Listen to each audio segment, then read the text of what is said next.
subscribe to your YouTube. Starting at number 12. Yeah, my YouTube is all about math and stats videos, so go crazy. Okay. I will. You are shopping at a nutritional supplement store for whey protein. The original price of the protein is $29.99. Wow. You have a discount card that gives you 15% off the purchase price. You also have a $5 gift card. You apply to the purchase. What discount should be applied first to give you the best deal? Well, So let's find out, The five. shall we? Well, if we do the $5 Never first. mind. No, I'm joking. I'm lying. I'm lying. Okay. And just for the sake of argument, I'm going to go ahead and round this up to $30 because that 1 penny is not going to make a difference. It could.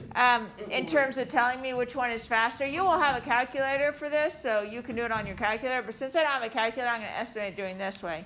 So if I do $30, and I first take the 15% off, which would be $4.50.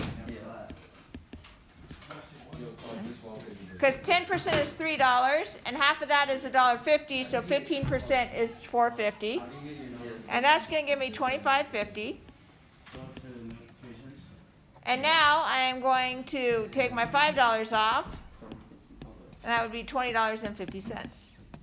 If I did it the other way, I take the $5 off first, so I start at $30, and I take $5 off, and I'm at $25. Now I'm going to take 15% of 25.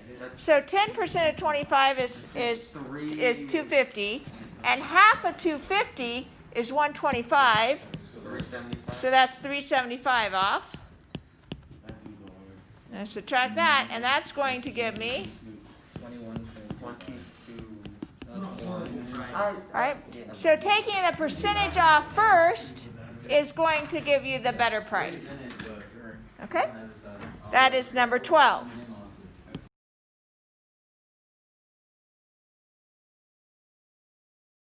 So this question asks us to graph Yeah. y equals negative square root of x plus 1. What the heck? How are you doing? All right. Now I'm going to draw a line on my graph paper. Oops. Oh, so we got graphics to figure out the answer. Yep. Get that graph. All right. So now I am going to think about what happens. Now I'm just going to just kind of walk you through something. The normal square root of x looks like that. Yeah. Right? If I put a negative in front of it, it flips it over this. If I put a plus 1, It moves like it that way. it moves it this way. Back. But Back. then you put the negative down, it goes one down. And then when I put the negative in front of it, it flips it over, and it would go like this. Yeah. All right? So that's the graph that we're looking for. And I'll do the actual graph in blue. Negative 1 is at 0. 0 is at negative 1. Right? Let's do 3 is at negative 2. And it goes down like that. Yeah. Right. So that blue graph is the graph I'm looking for. The domain, the numbers that can go in this, in order to find the domain algebraically, you set whatever's inside the square root has to be greater than or equal to 0. So you solve that. X has to be greater than or equal to negative 1. That is your domain. That is the domain. Okay. The range are the numbers that come out, the y values. And by looking at the graph, you can see I'm going to get only negative y values out. So the range is y's are less than 0, less than or equal to 0. And that is what you would need to write. You would need to graph this function and state these two things for a full credit. Got it. All right? Each one of these would be worth 4 points. The graph itself is worth 10 points. Yes, Nick? On the practice, when it was like a positive one on one side, it would move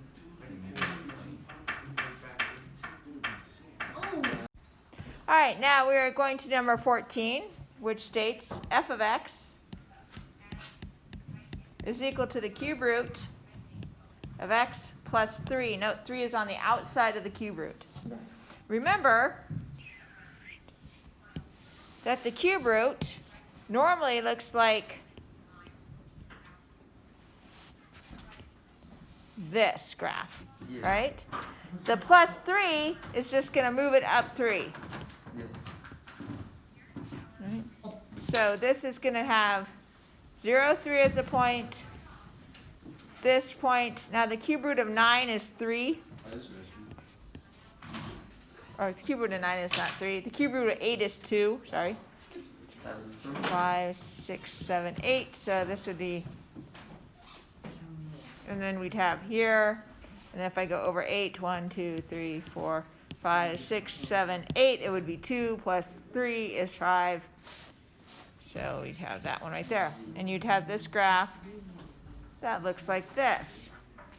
Now you will notice that this spans the range of all real numbers. So the domain is all real numbers. So is there like infinity sign? No, you just can write the R real number sign. Well, that's a fancy thing.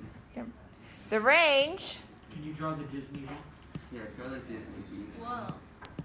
is also all real numbers. All right.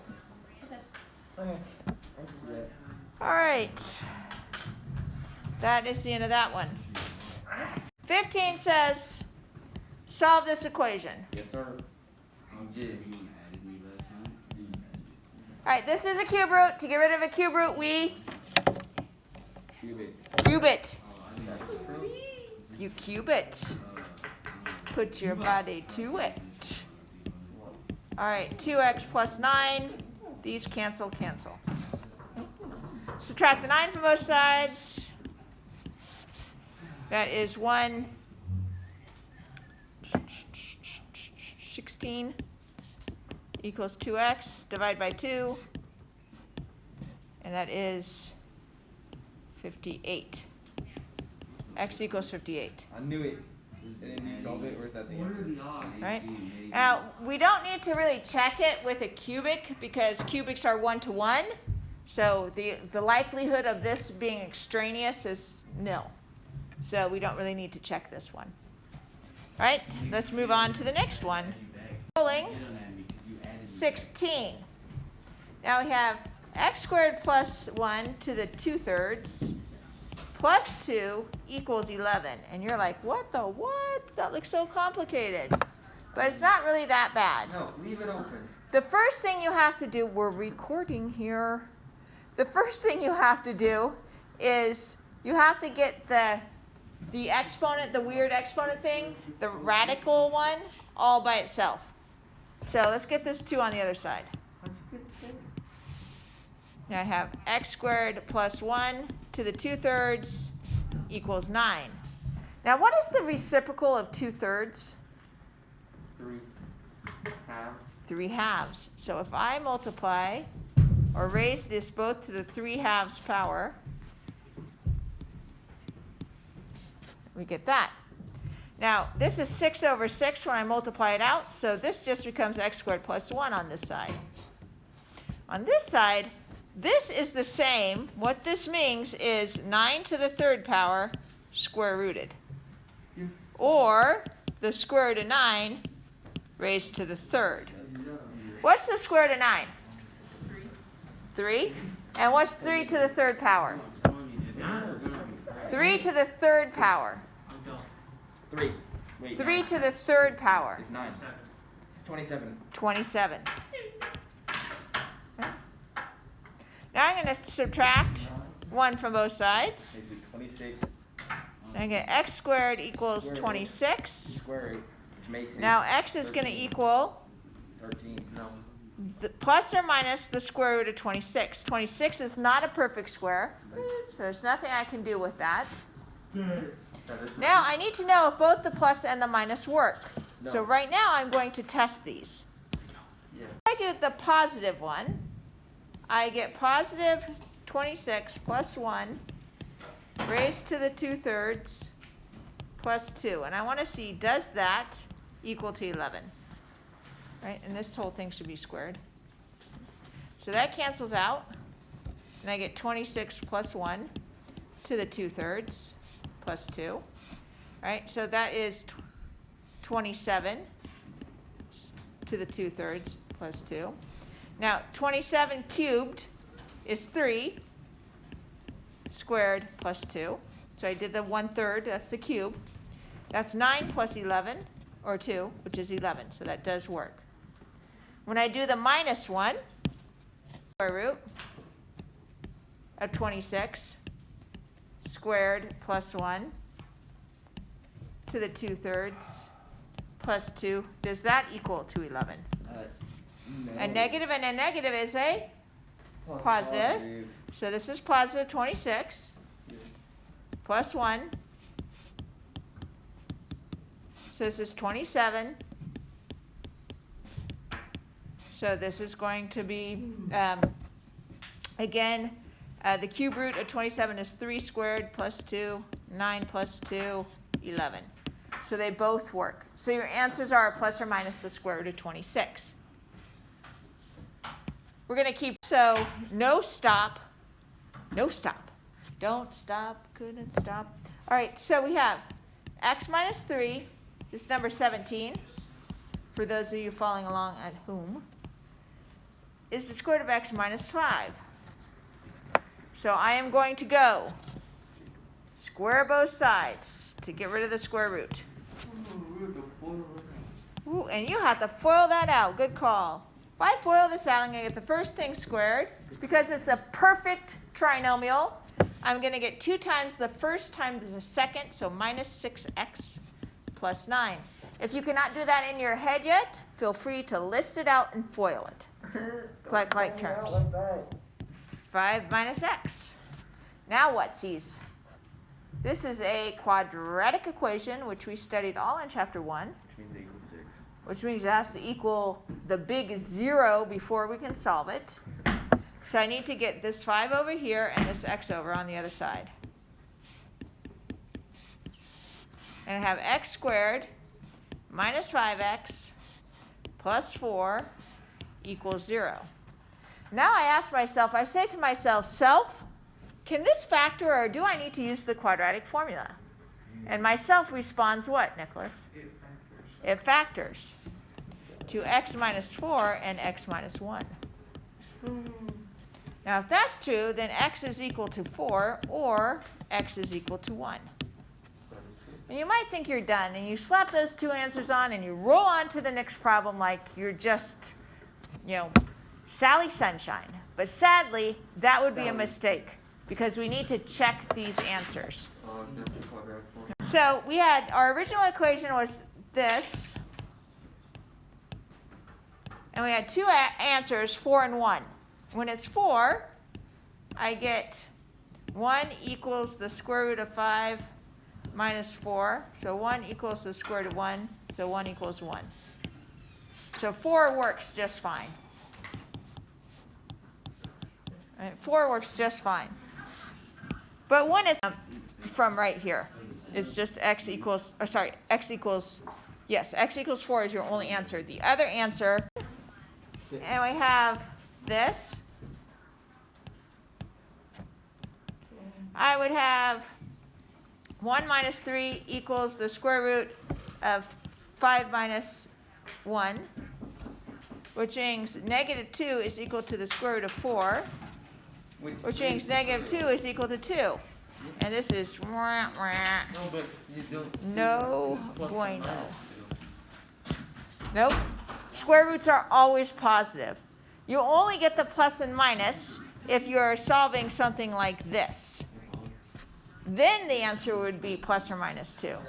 But the square root itself is always positive. But the square root of 4 can be negative 2. No, the square root of 4 is only 2, period. No if, and, buts, and the 2 numbers that make 4, that you can square to get 4, are 2 and negative 2. But the square root, when you see the square root symbol, you only get the 2. And that's why you have to put the plus or minus sign in the front to say that you want both of them. Yes? So that little x squared equals 4 would be your answer? What's that? So x squared equals 4 would be your answer? No. Your answer is just x equals 4. X equals 1 is extraneous. Okay? 18. So, we have the square root of 2x minus 7 equals the square root of 6x plus 1. And now we're just going to square both sides. Square it, square it. Goodbye, goodbye. 2x minus 7 equals 6x plus 1. And then we're going to move everything around to where we want it. I am going to add 7 to both sides. And subtract 6x on both sides. And I'm going to get negative 4x equals 8. X equals negative 2. And now I'm going to see if it works. All right? So let's test it out. Square root of 2 times negative 2 minus 7 equal to the square root of 6 times negative 2 plus 1. So this would be negative 4 minus 7, which is the square root of negative 11. Is that equal to negative 12 plus 1, which is equal to the square root of negative 11. So they are both equal to 11i. So yeah, that works out fine. Now, there are no real solutions here, so if you wrote no real solutions, like this doesn't make a real solution, but it does make them equal. So the answer would be x equals negative 2. All right, yes, sir. Is it possible for if it's like even just like one answer or even two, is it possible for both of them or just the only one there to be wrong? I have another question on my paper. Yes, it is possible to have both extraneous solutions and nothing work. There's no limit. Yes, but not in this case right now. Yes, sir. Oh, what happened to number 11? I don't know. Number 11 is a mystery. Okay. So right now, Kaysen would like to solve one using the Pence theorem. This is number 21. Since Dr. Pence is in the audience right now, I'm going to ask him to come up and spend about 36 seconds and no more time than that, explaining the Pence theorem. Okay. Hurry up. So we got. So on this question, we got 5 plus 6 in parentheses. Your files look like X's. Could you please fix that? That also says 5 plus 5 and 5 plus 6. It's 3 times 7. So to solve this, Is that a 7 or a less? no, to solve this, Alligator. turn the 5 plus 8. So you got that 2 plus that. Now 8, 8. So that equals 10. Then we come over to here, 3 times 7, which just turns into a 3 plus 7, which is 10. I thought that was 3x. So 5 plus 6 in parentheses plus 3 times 7 is 20. All right, thank you very much, Dr. Pence. It was nice to have you. Stop.